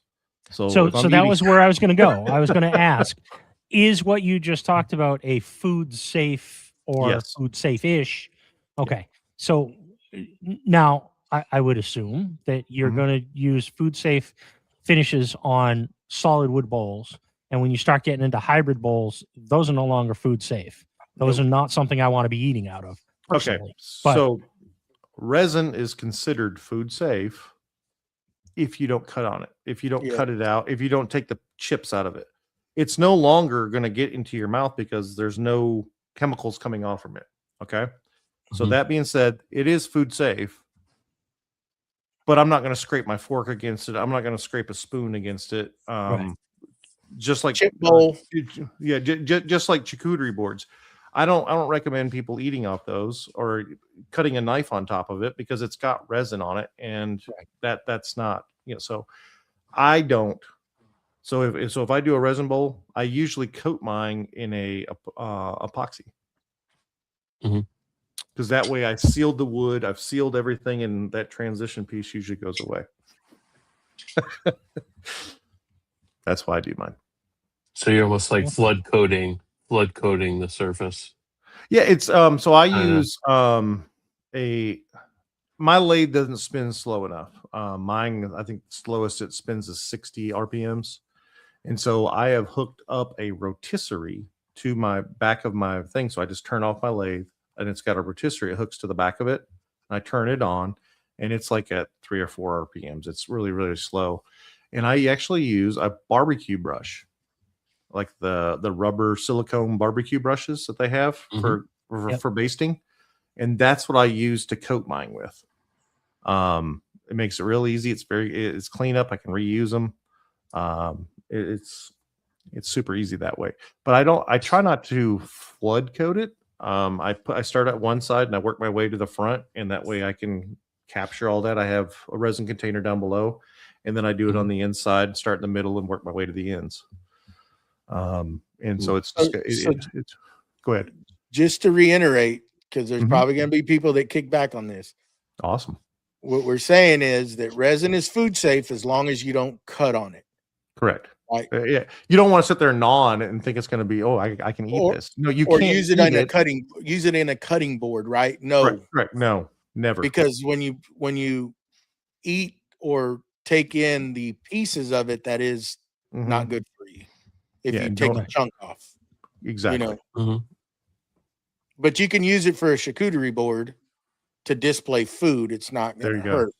Display. Don't put it in a there's cutting the key word. Display. Right. Display. Yes. Or popcorn bowl. Saturday night popcorn can be consumed out of it. Has been. Unless you got long fingernails and you're scraping the so. But yeah.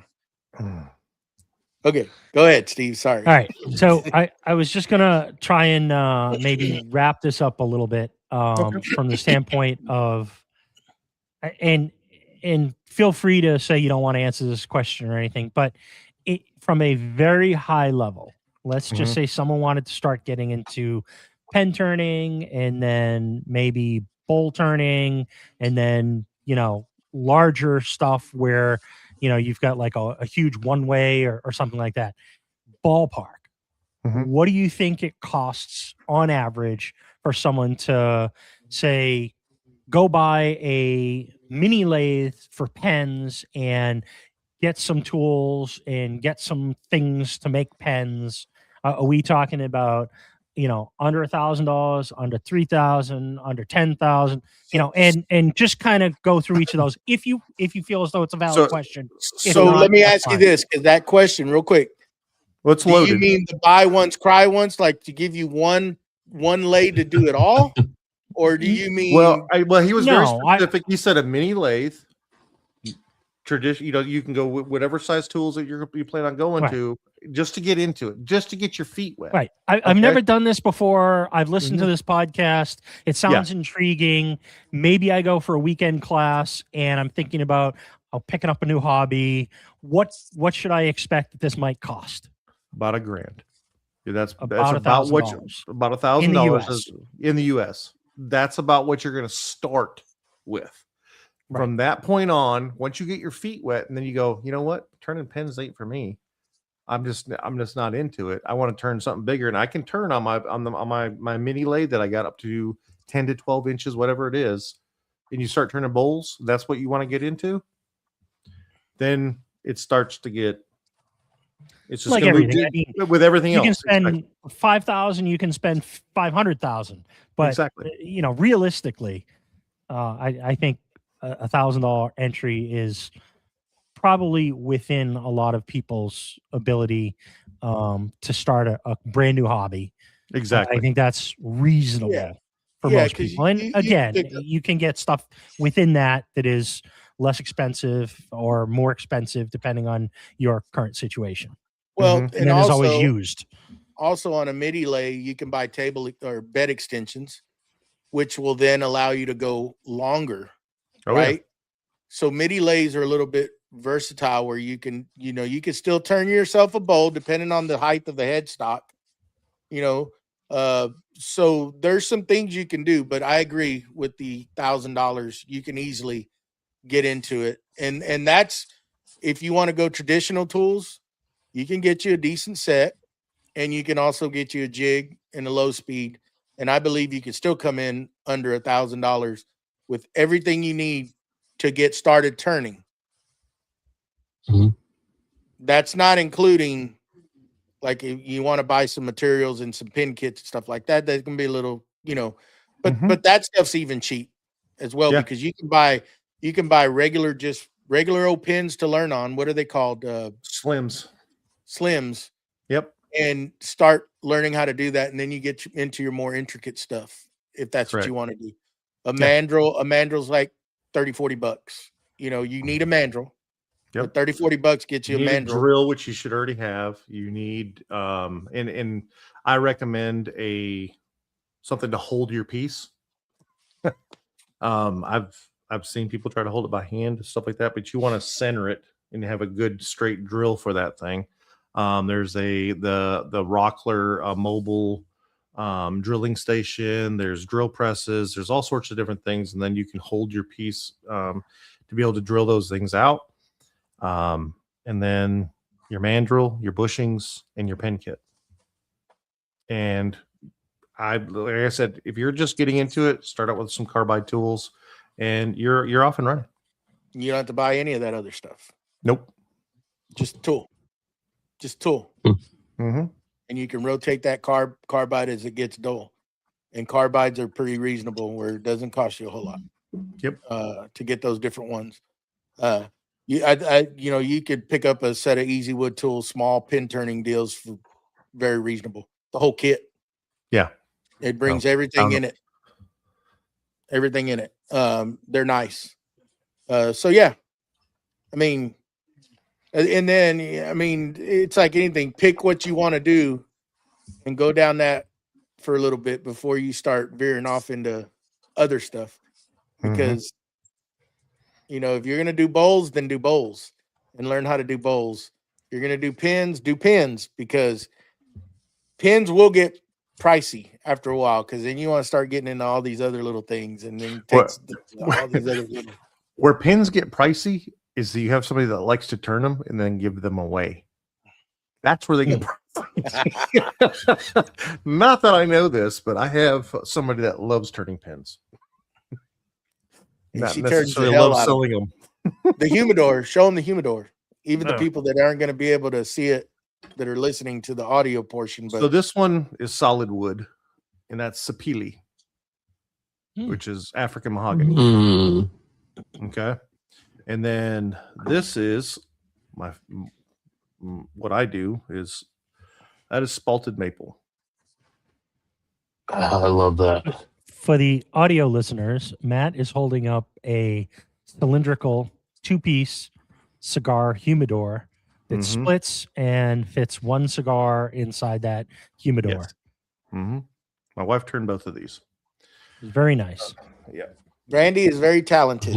Yes. She does a lot of different pin turning, and you wouldn't know that. None of it's ever, like, we don't ever get to visually see it or like out on social media, but she turns a lot of damn pins. Yes. We just see what Matt chooses to show us. Oh, I mean, there's inside my drawers here. She's like, "Do you think people would like these?" And it's like A bunch of pen kits. Oh my! Yeah. These are already been turned pins by my wife. That well, maybe people won't like them. Maybe I'll just give them away. She also makes the seam rippers for sewing. Yeah. Out of Magnifying hyper glasses. It sounds like an Etsy store is in your future, Matt. Oh no, He no, has no, it.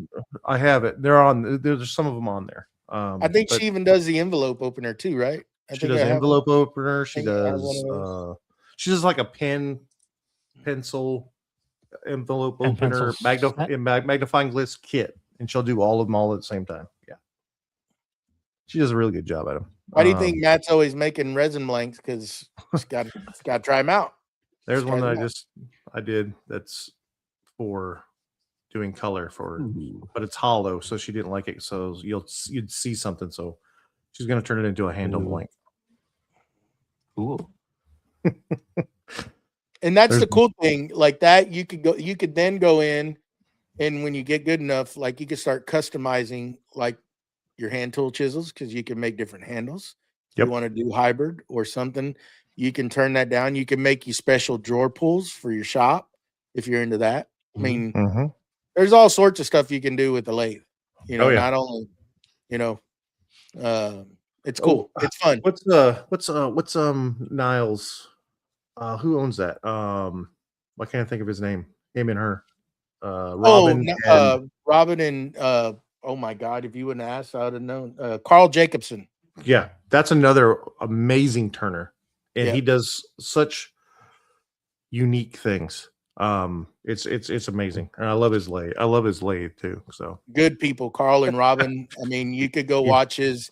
He's a huge. I mean, he very talented man, and does he shows you how to. I mean, anything you want to learn, like all the little different wood turning type things you want to do. And he is the fastest man alive to change out chuck jaws on an easy wood tool chuck.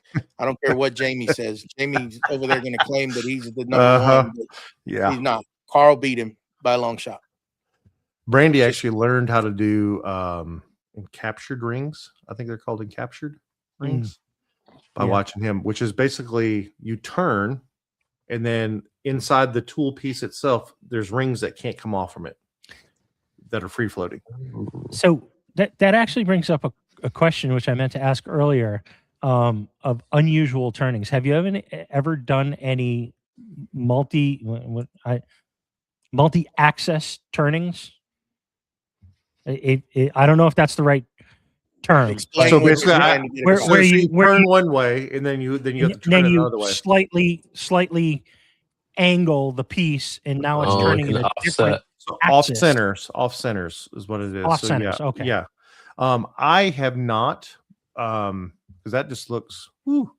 But what I have done is I've turned or took a piece and cut it into fours and held it together and turned it for the center of it, and then unhooked it, flipped it 90 degrees, all four pieces 90 degrees, will be 180 degrees, and then glued it back together. So in other words, I've turned the inside of it, and now I've turned the outside of it. So like when you're doing ornaments and stuff like that, and you also can like leave stuff inside that, like bells or something like that. So when you turn it back, now you can see pieces of that, or you can see the bell inside of it. So you can do, tree ornaments and stuff for Christmas and stuff. So that's cool. So there's a special turning? What's that? What's it called? Multi-axis turning? Is that what you said, or am I just making that up? Off center. No, that's what you said. Off center. Okay. Off center turning. So you change your center point, is what you're doing, is you're changing your center point. Therefore, giving it now, it's going to be what's called, is when you turn like that, it's called ghosting. So you're looking at the piece down to be able to see it, and you're only seeing it every like 5th or 6th rotation, because it's coming around, but you're just coming across it, and it's a little. So Carl and Robin, or Niles Bottle Stoppers, if you want the attachment that goes on your lathe, they sell that to do those type of turnings. I know, because I made all their displays on the laser for that when they go to trade shows. Yeah. They have all those different little things. It's an off-center jig. They sell it. Yep. They have all that stuff to do all that. And the cool thing is Carl will take that and he makes his own videos detailed, showing you how to use it in different applications for those different jigs that go on your lathe.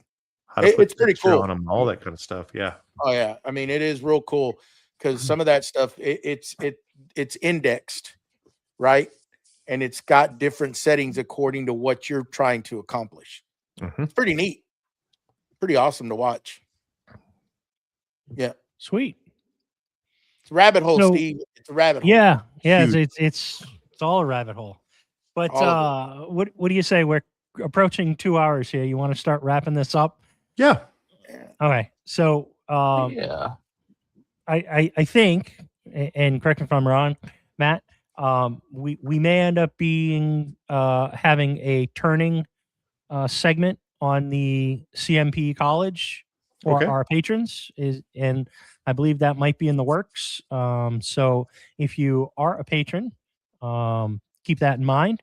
And if you're not a patron and you want to support us, remember to go over to supportcmp.com, become a patron, and help us out. And also, again, we'd like to thank Forge 3D for sponsoring this. And I think Mustache, I think you've got some folks you want to also thank as well. Yeah, that was a good segue. I'm trying here. On Steve, on Steve's note, we want to give a big old thank you to all of our patrons out there. We had our monthly call with our top tier last night, and just a lot of great people out there that are helping There us. are, really. Supporting the show. So I will call out our top tier, starting with Don from What's Next Woodworking, Victor from Whim Design, Tyler, our sponsor, from Forge 3D, Steve from Steve I Design. I don't know who that guy is. Who's that? And last but not least, Mike from Lido's Woodshop. So we thank our top tier along with every other tier. And once again, if you want to hop in there and join them, you can go over to supportcmp.com and tell them I sent you. And I think there's one other thing we'd like to ask our patrons and listeners for is to head over to our Facebook group, or Facebook page rather, and like and follow us over there. We'd like to try and get those numbers up a little bit more so that we can start to live stream to the Facebook platform. We don't quite have enough folks over there who are supporting us on Facebook.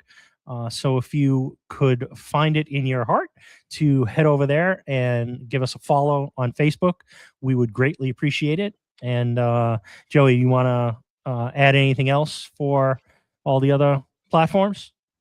Nope, just we're on all the other platforms. We'd appreciate if y'all go and follow us.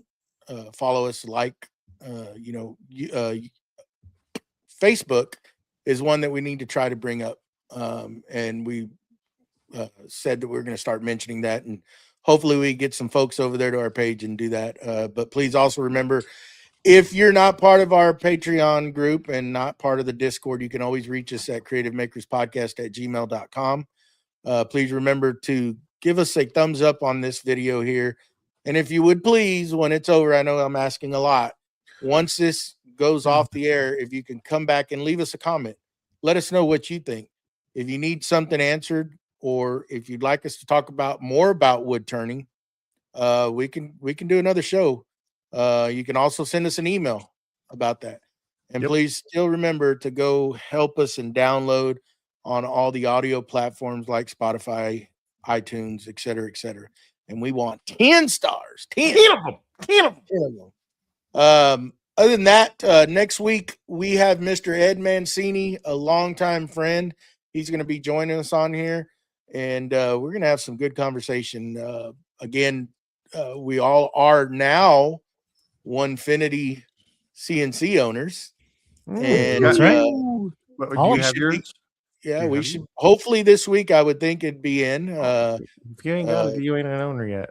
So he's got his tracking info, so I think technically he's got it.